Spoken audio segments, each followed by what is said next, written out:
उनके चंदो बाबा जेकन दुनिया में तो के मां को बाबा पहचान को तो भेजे सियाल को छातो समझे सीधा जो बदनाम था कि मां को ने ठोआ बाबा ने के तो बदनाम न करो तो मां ने ठोआ पर मां को के बन गई ने ताजर 27 संग के तो के मां जन्नत में अपना भले जन्नत या आई मनी सिस्टम तो रमान नगर जो आए को पानी के प्राण के ने हद को हिसाब को मोदी के दिए रामा हिसाब को ने ख्याल का भी दो वधी गया तिकरे साहब के दो मुझे सुट उठाए उन्हें के सबक के बजाय 500 दे दो तो या हाल में तो रहमान जी तदन के जो हिस्सो पयो आहे तने ला सबक के बजाय 500 दे दो अल्लाह पाक ई रहमान जे वांगुरु तमाम थोरो कंदो आहे तो उन्हें के ज्यादा से ज्यादा दींदो मसलन में छोटो जे वधीक हदीस कुदसिया अल्लाह ने फरमाया तो जेको बानो माला सा सोदो कंदो सादो कंदो त थोड़ी जेका माल के अता किया माल जी उन जे मथा हो खुश थी वयो के जेको मूंखे मिलियो अल्हम्दुलिल्लाह अल्लाह ने फरमाया तो माल दे एॾो खुश थींदो आहे थोरो तमामु अमल कंदो त उनखे ज्यादा जोड़े छॾींदो इहो अल्लाह जो सौदो आहे सबब छा आहे त अल्लाह वटि व्यक्ति व्यक्ति बची आहे दुनिया जे ॻाल्हि में ईअं हूंदो आहे हिकु ॾींहुं जेकॾहिं साॻ मोकिली ॿी हुनखे दाल मोकिली हिकु मछी मोकिली त उन साॻी रोटी हुनखे गोश्त मोकिली अॼु जी रोटी खाली न वञे अल्लाह फरमाए थो मां सां बि तव्हां ईअं सौदो कयो दुनिया जे ॼाण सौदो थींदो आहे मां सां बि तव्हां विझो जेकॾहिं मां सां तव्हां सौदो इहो कंदो रक़ाबत वारो मुंहिंजे हर कम ते तव्हां राज़ी हूंदो तो पोइ मां बि तव्हांजे थोरे अमल ते राज़ी हूंदुमि रज़ी अल्लाह वरदू हूंदो तव्हां मूंखां ख़ुशि त मां तव्हांखां ख़ुशि हूंदो अल्लाह जो तरीक़ो अहिड़े पासे कम हुजनि जो ध्यानु इहे पासे न वठे अहिड़ा कम पैदा थियनि अहिड़े कम ते अल्लाह पाक जो रज़ामंद हासिल थी पवे सभु रहमान जो इस्मा आहे तव्हां सभु तव्हां ॼाण कंदो दुनिया जी ॼाण जेको साल कम कंदो हिते कंदो अॻिते कोई कमु न आहे तब दुनिया जे पासे ते अॻिते बसि माना कम ख़तमु ॼाण अमल दुनिया जी ॼाण आहे ॼाण जॻह जेका उहा आख़िरत आहे सभिनी तवजो जे पासे लेकिन ईअं न आहे जेके अॼु ज़मीन आहे उते हिकिड़ो ॿियो कमु अचे थो उहो छा हूंदो अल्लाह जे बारे में कंहिंजो ॼाण न हुओ तुंहिंजी सदा ॼाण आहे हो जीअं जो ॿुधंदो त तूं टुकंदो रहो मज़ाक न आहे हिकिड़े क़िस्म जो माण्हू आहे हिन खे चंद वॾे लाइ हुकुम सवाइ भरियो वञे थो अल्लाह खे पतो हूंदो त माण्हू हीअं चवंदो मलाइकनि खे ॾेखारण जे लाइ अल्लाह पाक फरमाईंदो हुन खे ॾेखारे छो थो भरियो वञे जंगल का कॾहिं शइ वञे भरियो वञे थो इसे बात दुनिया जा सब जेके कम कया अथनि उहे तुंहिंजी नाफ़रमानी कई आहे हिते जो हुकुम थियो पोइ मां सम्झो त हाणे अल्लाह जो हिकु हुकुम मञा पोइ हुकुम जे ताबीर में मूंखे ख़ुशी थी मां ख़ुशी में तुंहिंजी भॼंदो वञा थो त अल्लाह जो हिकिड़ो हुकुम मां मञा थो मूंखे इन जी ख़ुशी थी आहे अल्लाह जे फरमाईंदो वञा तुंहिंजो इहो क़बूला करे जन्नत मोकिले जन्नत भाॼियो इहो अमल हिते कमु अचे ख्याल ख़्वाबी जे पासे न आहे त पोइ आख़िरत में कोई अमल क़बूल थींदो इन माल में क़बूल थिए थो इहो रहमान जी तजल्ली आहे अजीब दोस्तो भाई हिकिड़ो शख़्स हूंदो जेके अल्लाह सां चवंदो जान में वञ पोइ जान में वेंदो वेंदो रुपए ते चकंदो अॻिते वेंदो रुपए ते ॾिसंदो अॻिते वेंदो रुपए ते ॾिसंदो अल्लाह पाक ने जो हेॾे वने भी जो बने दिसे भी जो वने जो बने दिसे तो आए ना सब कुछ नौला से मगर दुनिया में आदत विधि जने मां कोई भी कम कंदो मां फसल हो कोई ते तकलीफ हो करे दुआ करदो करे दुआ घुरंदो तो मगर आदत विधि को बात जो नाम करने है फसल हो तकलीफ में होंदो हो तो को दुआ करदो हो कोई अमल कंदो उसको के बखींदी है हाने मगर आदत पैदा तो माके तू हेडी मुसीबत जंगल में विझे तो मगर आदत पैदा मां सागो पे मंदर रहमत अल्लाह पाक ऐलान कंदो मलाइको उनके जन्नत में बैठो ये रहमान दा अंदाज पर मैं हबीब बता रहा खफीफतान फिल अल लिसान भाई हल्का होता हल्का सामने आए सुभान अल्लाह हमदी सुभान अल्लाह अजीम खिफत बिन किस्म की होंदी है खिफत हरकत भी होंदी है खिफत हुरूफ भी होंदी है इनमें बई है कलम में सुभान अल्लाह हमदी सुभान अल्लाह अजीम बई खिफत हुआ हरकत भी है हुरूफ भी है हुरूफ की याद में जेके हुरूफ आए कोई लीन है मद्दात जे होंदा मद्दो जो होंदा में सिकल हुंदो आहे लीन है नरम लग जाए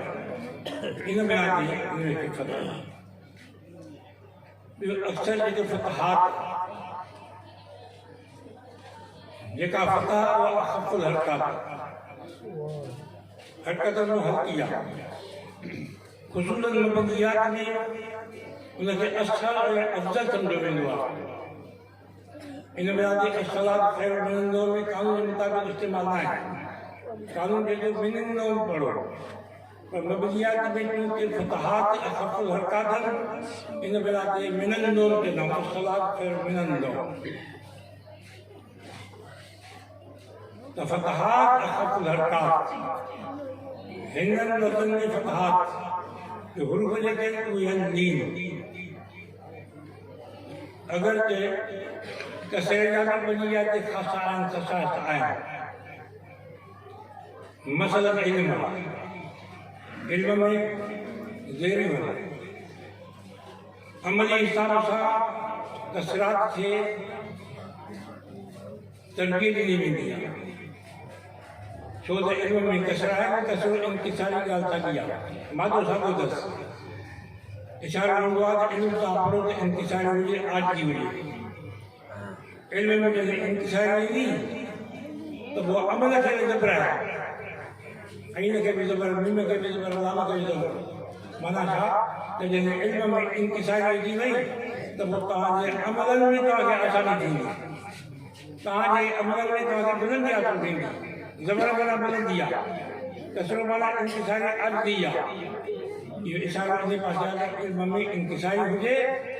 तब वो अमल में तवा के बुलंदी हासिल थी ये सब हुआ तो फरमाया खफीफतान अलल लिसान ज़बान के सब उस ज़बान में खास कर बात होने ला जो लगा कोई कलम ज़बान सा इंसान जैसे कि मुसीबत फांसे तो या उनके निजात मिले थी ज़बान की वास्ते सा साहब जो करा ज़बान के की बंदा तो हिन जो असा के तबाह कयो ज़बान के बना मत कंदा हदीस का कोई इंदो सब अल्लाह ज़बान के बाऊ बदी बेना सुबह सुबह जो रोज़ाना ज़बान के कहना इत्तक़िल्लाह बिना अल्लाह जो भौक इन इस्ततमना व इन्हीं वजदना ज़बान तुम सिद्धी असा सदा होला ज़बान तुम निंदी सदा होला तने ला ज़बान की वध में इंसान वधे एहतियात सां इस्तेमाल करे अकबर बिन आमिर रज़ी अल्लाह ताला अन्हु साहब हज़ूर ने कहा पूछे तो मन निजात या रसूल अल्लाह सोच कर से समझा हज़ूर ने फरमाया मेरे कजे टे एक तो ज़बान की कंट्रोल कर यो बने गुनाह से रोक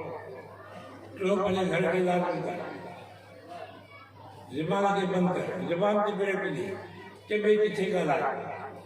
जंगल ते फिरे कॾहिं ॿाहिरि त घुम ॿाहिरि फितना आहे कॾहिं घर में वेही रहो फितननि जो दौर हुजे पंहिंजे घर में काबू थी वियो सोच ते बि ब्रेक ॾे हर कलाक कीअं थी गुनाह खे ॾिसी रोज़ गुनाह छो थियो ॿी सोच तोखे न हुजे हे कमाया हे खावां इहा सोच हुजे त सोच इहा हुजे त गुनाह मां कोन थियो इहा दिमाग़ जा मसइला आहिनि खफ़ी मदान निसाब सकीन दान थी मीज़ान उहे ॿई कलमा जेके मीज़ान में उनखे शिकिल हिसी बि थींदो आहे शिकिल तबई बि थींदो आहे शिकिल हिसी ईंदी आहे भला पल्लो जेको आहे तराज़ी जो हेठि हले वञे इहो हिसी आहे शिकिल तबई हूंदो आहे त माण्हूअ खे हिकिड़ी शइ हुजे त चङी पर न ठही त हिन में हीअ ख़राबी आहे पोइ तुंहिंजे ते ॿियो सुठो यूज़ खाधे ईंदो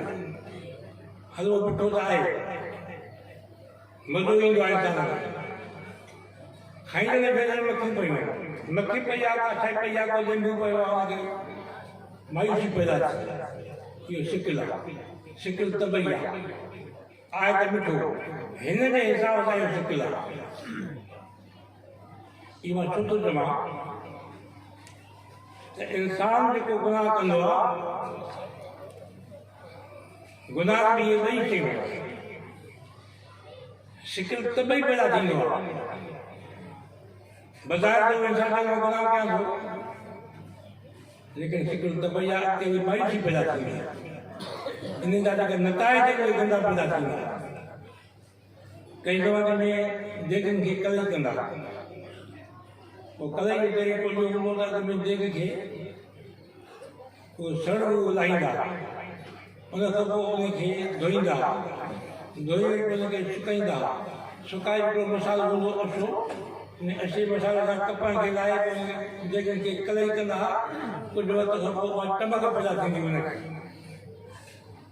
ईअं छो कंदा हा त जेको इंसान इन में किथे फिटाईंदो शिकिल तबई पैदा थींदो उनखे किथे वणंदी कोन गंदी देग आहे सम्झ में अचे थो त इंसान खे पंहिंजी दिलि जेका आहे उहा कलई करणी पवंदी इन कलई ते जेको इहो आहे अॻ में जीअं सड़ो लाहिबो आहे हे बि बिना गुनाह छॾे उन खां पोइ मसालो लाहिणो पवंदो आहे त हे ज़िक्र सां पाण हलाए उन खां पोइ हुनखे ॿ टे साल चमक पैदा थिए उहा आहे इबादत जी कसरत ज़िक्र जी जाती तिलावत जी जाती इहे शयूं हूंदियूं चमक पैदा थींदी असां हुनखे अरबी में चवंदा आहियूं त खली अॻ में उहो रंग फिटाइबो आहे रंग न फिटाइबो त उहे रंग जा चपक चपक जी किरंदा गुनाह लाहिबा तंहिंजे ॿियो रंग चढ़े सिबगत अल्लाह मन अहसन मिन अल्लाह सिब अल्लाह जो रंग हूंदो आहे अल्लाह जॾहिं तव्हां रंग चाढ़ींदो त अॻियो रंग फिटाइबो गुनाह खे ख़तमु कबो जेका न त इहो रंग जेको पोयो ॾिठो उहो चपक चपक जी किरंदो रंग फिटाइबो इहा त हली आहे उन खां ॿियो रंग चाढ़िबो इहा आहे त हली उन खां पोइ हुनखे ॿ टे शर्ट कबी माना जग अमाल कबा त पोइ पैदा थी त जल्दी चमक पैदा कोन थींदी त शिकिल हो शिकिल हिसी इहे थींदो आहे थोरो तराज़ी जो हेठि हली वठे लेकिन अलाह शिकिल तरीक़ो ॿियो आहे हुन वटि मीज़ान जेका ॿिए नमूने सां वज़न ॿिए नमूने सां उहो छा हूंदो जेको तराज़ी जो पुड़ हूंदो वज़न बि मथे हली वेंदो गगन में हेठि हली वेंदो आहे ऐं अलाह जे मीज़ान जो अंदाज़ जेको हूंदो त उहो वज़न जेको पुड़ हूंदो मथे हली वेंदो ईअं छो थींदो दुनिया में टकमक हूंदो आहे पोइ टकमक जेको हूंदो आहे उहो सचे पैसे खे झपड़ींदो जेको खोटो पैसो हूंदो आहे उनखे छॾींदो अलाह हिकु टकमक आहे उहो छा आहे कलम तय्यब फरमायो इलैहि यस्अदुल कल्बुत तय्यब क़ुरान पाक में इलैहि यस्अदुल कल्बुत तय्यब वल अमलु सालिह यरफ़अ अलाह कलम तय्यब चढ़े टकमक पोइ अमाल जॾहिं इंसान कंदो त उहो टकमक जेके झपड़ींदो उहो पुर मथे हले जीअं इंसान दुनिया जे जहान में जिंदगी शइ में मैदान थींदो उहो पुर हेठि हले वेंदो बलम बिन बाउरा हिकु यहूदी आलिम हुयो उन जे किसे में अलाह जे क़ुरान पाक में बयानु फरमायो वला कल्लहु अख़लद इलल अर्ज़ माना वो ज़मीनी शयुनि जो माल थियो हालांकि हुयो बुज़ुर्ग के ज़माने में लेकिन जॾहिं ज़मीनी शयुनि जी मेलान कई त हुन जेका पुर करण जी हेठि हलियो आयो